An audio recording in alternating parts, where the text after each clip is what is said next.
Deepwoken's meta has revolved around the same talent combinations for a long time. However, when we really break it down, the numbers of many of your favorite, or what people consider the best talents, are actually statistically and effectively useless, which is why I expect some new metas pretty soon, especially following the recent balance changes.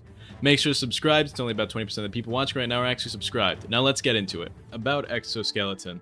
This talent is beloved by many, used by everyone, and yet when we do the math, it is actually statistically useless. And before anyone comments, but it's 5 HP and damage resistance, so it's not useless. Actually, it effectively is, and I'm literally proving it in this video. But not only that, a lot of you guys don't know exactly how resistances work, so I'll be going over some common misconceptions that I've heard in the deepwoken Discord, so finish the video to hear my points, and listen up, because this isn't a matter of opinion. Exoskeleton is not good. As for Exoskeleton, it gives you 10% defense through armor similar to Vesperian's Chitin for a few hits. The problem with it mainly lies in the fact that it breaks pretty fast. Before I go over why this talent is actually useless, let's cover some misconceptions about it and other things in deepwoken relating to resistances and damage that I've seen consistently. First of all, damage reduction is not effectively the same as health. Many people in the deepwoken Discord who I talked to thought that a 10% damage resistance was the effective equivalent of having 10% more health. Absolutely not. If a weapon does 40 damage and you have 10% damage resistance,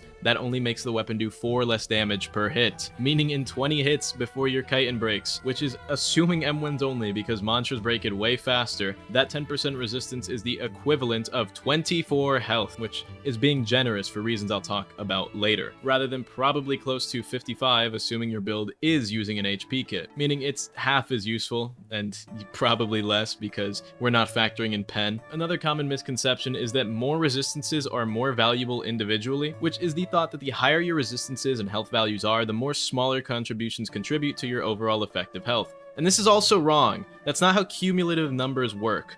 While all the numbers of you getting health upgrades adds into a bigger number, it doesn't make them more valuable individually. If I have 550 health and I get a talent that gives me 5 health, that 5 health is useless. Like, just outright, that 5 health is useless. It's not doing anything for me, and I could go with or without it, and it wouldn't make a difference in my build. Of course, having a bigger number is always nice to see, but, you know, it's whatever. But yeah, this thinking of how cumulative numbers work is also wrong. Exoskeleton, which on the high end offers an effectiveness value of like 28 health, including the 5 HP it comes with, by the way, is not made more valuable because you have more higher resistances. The difference between 20% and 30% armor is the same as the difference between 70% and 80%, which is negligible because depending on the weapons you're using and depending on penetration, it can go anywhere from as low as like 1.8 health to 32 health, depending on what weapon you're fighting and resistances, penetration, all that stuff. And this video is really accounting for endgame weapons only, so I say 1.8 damage, and people are probably thinking, oh, well, you're getting hit with a dormant splinter, which is why it's saving you 1.8 health. No, I'm just getting hit by an average weapon with an average amount of penetration at around 30%. For example, my rapier build would take 27 hits on average, excluding penetration, and resistances to kill a normal 550 HP build. Exoskeleton would protect the first 20 hits, making up for a total of 25.36 HP, rounded up to 26 to be nice. This means against my rapier build, Exoskeleton is saving you like 26 health. And keep in mind, this isn't accounting for penetration or base resistances, which if we factor into the equation, would actually make the effective health even lower on most weapons, because that 10% damage resistance is easily being beat out by any amount of penetration. So if we wanted to be extra harsh on it, let's assume I'm using high penetration, and let's also factor in my bleed damage because I use a skull piercer, and bleed damage doesn't get affected by penetration. You are actually saving a total of 0 health. It's not helping you at all. If my penetration is equal to your resistance, it's not helping. Now, that's not to say that penetration just flat out ignores X%, because it's not what it is. If you have 50% resistance and I have 50% penetration, it will be the equivalent of you having 25% resistance. With that being said, 10% damage resistance, while I have 30%, which is on the low end because I'm using a rapier, would still result in you saving about 12.7 HP, which let's round that up to 13 HP. So yeah, you're saving 13 health by having Exoskeleton. And that's assuming I'm using M1 only, by the way. So it's not very good. On the high end, let's say you're fighting a super high damaging weapon, so the resistance is blocking more health because it's percentile-based scaling with the damage of your opponent's weapon. Well, in those 6 hits against, let's say, a 43.6 damage Pirate Keeper, I'll be generous and round up to 44, it is saving you 32 effective health, including the 5 HP it gives you in 6 hits from a Pyre Keeper. Now, to some of you, this sounds like a lot, because 32 health is actually a pretty decent amount. But it really isn't. Keep in mind, that's assuming your opponent has 0% penetration, which is never going to happen, and that's also the maximum amount of health which you'll be saving. Which means that Exoskeleton is saving you less than an M1's worth of damage on any given build that you could be fighting against. And these calculations are still generous to the talent because it's assuming your opponent isn't using any mantras or any form of alternate damage like burning, and realistically, Exoskeleton isn't even saving you any health, because what it does save you can be burned off by a flame charm user with a deep fire ring, or it can be nullified if you're hit with any mantra in the game. It's effectively saving you nothing, and Exoskeleton does nothing for you. The only way it could ever matter is if you manage to get a 90% resistance without Exoskeleton, because the difference between 90% and 100% damage resistance is scaling wise infinite, since 100% resistance means no damage and 99% resistance means 1% damage. But that's only just not possible. And even if you had like 80% resistances, the 10% Exoskeleton gives you doesn't last long enough to matter, and since percentages aren't cumulative in math, that means that no matter what you do, Exoskeleton, with the way it's designed, with the amount of hits it breaks in, it will never benefit you substantially or even enough to make a difference in a fight unless you're fighting freshies with no mantras. And I mean that. The difference between 80% resistance and 90% resistance with Exoskeleton is 0. You are not being benefited even at such high numbers because it's not cumulative. That's how it works. That's how the math works. And I even tried being generous with these calculations, excluding pen damage and no mantras, which it is generous, but it is just kind of hard to calculate mantra damage because they vary so much. I also tried calculating the difference it could make if your opponent is using things like Return to the Dark Ages, but it still doesn't matter. And then I also tried adding in the resistances in question with reinforced armor, but it still doesn't matter because the calculations I gave you guys before is excluding penetration stats. That means with reinforced armor, you're saving 13 to 30 health. And without it, this talent is garbage. That means if you get reinforced armor, like 80-90 fortitude requirement, then you are saving 13 effective health on the low end, 30 on the high end, and probably not even because your opponent has mantras. The way I saw it before, Exoskeleton was really only taken because it was basically free since Grand Support and Reinforce were so good, and people didn't know how little of a difference it made. But with the recent nerf to Grand Support not being able to proc on enemies anymore for stalling and sustaining, Fortitude's 2 most popular talents are useless in the Chime of Conflict, which is where most players play. As far as ganking goes, I would still run Grand Support on an overworld build, and because, you know, healing off of allies is still valuable, and as long as I'm running Grand Support, I'm going to be taking Exoskeleton, because it's there. But Exoskeleton makes a 0.023% difference in any given fight. Yes, that is a real number. If your opponent and you both have 550 health, the difference Exoskeleton will make in your fight is 0.023%. So unless you lost by 0.023% of your health, it doesn't matter. And another argument I heard was, if Exoskeleton is useless, then aren't HP kits too? First of all, stupid argument, no.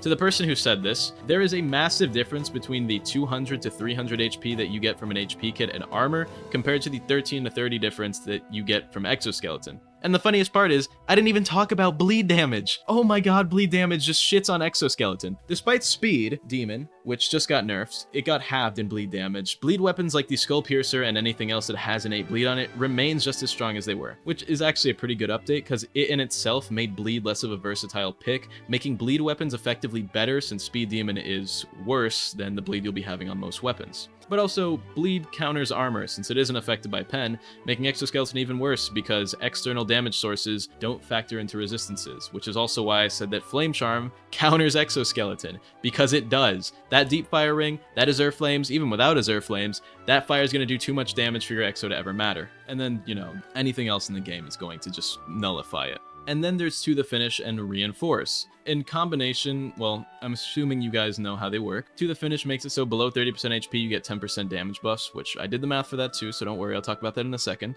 And then Reinforce, which gives you 3% defense buffs. Now, together, all 3 of these talents combined, so Exoskeleton, Reinforce, and we're saying you have Reinforce proc the entire fight. So let's say you run around, because I'm trying to make these look better. I'm trying to make the numbers look better. If you run around and only fight when you have Reinforce up, and then you also have To the Finish, all 3 of these together will save you anywhere from 20 on the low end to 56 health. Not bad, right? Well, that's assuming you have reinforced armor. Without it, the resistances and effective health you get can drop as low as 3 HP with the high end, against a moderate 30% penetration build being 27 HP. Yeah, 27. That is on the highest end. That's assuming that you have reinforced armor. That's assuming that they're doing as much damage as possible on high-end weapons. 30% penetration. And then, let's say you're fighting an actual high-end penetration build with a lower damage weapon already, because the lower the damage of the weapon, the less difference reinforce and all that stuff is going to make. You're going to be saving anywhere from 1.8 health to 16 HP. 16! That is the highest health value you will be saving against lower damage light weapons like my rapier. And against my rapier specifically, you're actually only saving like 3.4 health. Useless. All numbers, even at the high end of 16, can be easily dropped by mantras, external damage forces, and even M1s, since the effective health you'll be saving is always going to be less than an M1. I'm sure I could hit you enough times to get enough effective hits to cancel out 16 HP. Now, this doesn't mean the talent's never really worth taking, because I'm still gonna grab it if I have the option to take it. It's just that Fortitude isn't really worth going. Now, the health it gives you is decent, right? I already said that. But I'm only ever going to really run Fortitude on builds I plan to gank with, and I don't play deepwoken that much. I really only get on when I need Chime of Conflict background footage. So for me, or for anyone that only plays in Chime, Exoskeleton's useless, and there's no reason for you to run Grand Support anymore because it just got nerfed. So, I don't know, use those points for something better, because Exoskeleton is not worth getting, Grand Support doesn't work in Chime. You could keep going for Reinforce, but 3% resistances don't make a difference either. You know, it's not cumulative. Reinforce might need a buff too. Honestly, a lot of this stuff needs a buff the more I think about it, because with Reinforce's 3%, not making a difference. Exoskeleton 10% for like 6 hits, not making a difference. To the finish, makes a tiny difference sometimes if your opponent's using a high damaging weapon. So I honestly just don't think Fortitude's worth running very much in Chime. Exoskeleton is insanely bad right now, but the problem is that there's still not much better, which brings me into a big problem with the meta. The devs are bad at balancing talents. Shrine of Order only makes this worse, and while Fortitude is the best stat innately because it gives health per points, the talents aren't that great and are severely overrated, and when you look at them from a mathematical, objective standpoint, because none of what I said can be disagreed with, it is an objective fact that Exoskeleton is basically useless. If you disagree, you're wrong. Like, I need to stress this because I know people are still going to be trying to disagree. I gave you guys the numbers, I gave you the math. Exoskeleton is useless even in the best case scenario. And in the worst case scenario, it's just actually useless, so it doesn't even matter. But when the devs keep balancing by nerfing weapons rather than buffing and nerfing talents and potentially adding better high investment point talents, it just means people are going to keep running the same builds. The best way to remedy this is by making every high investment talent really good while also making some of them counter each other. This would result in a healthier meta, because if you could only get 1 or 2 really good talents, which counter and are countered by 1 or 2 different ones, but don't, you know, control the meta entirely because it would be broken, while they're all good and are equivalent side grades to each other, then it could mean that people could at least experiment with higher investment point talents against different builds running different talents that all play differently. This will mean that with 6 stats and 6 different high investment talents that are all good and equal side grades to each other, so they're all viable, there would be like 2 per build, and then that would give you so much more variety in this game, because there would be so much more variety as far as talent picks go. But right now, the game has pretty bad balancing issues, and Exoskeleton itself might need a buff, because it's just useless. And I know that they just nerfed Grand Support, but it's actually still decent in overworld ganks. But as far as Chime of Conflict goes, I'm expecting to see 0 Fortitude builds, or minimal Fortitude, so maybe 25 for To the Finish, just because 25 is such a low requirement, and then To the Finish is still, I guess, 10%, which, I mean, I just talked about how useless 10% is, but free talent, you know, you might as well go, and then 25 points get added to health as well. So it's not terrible.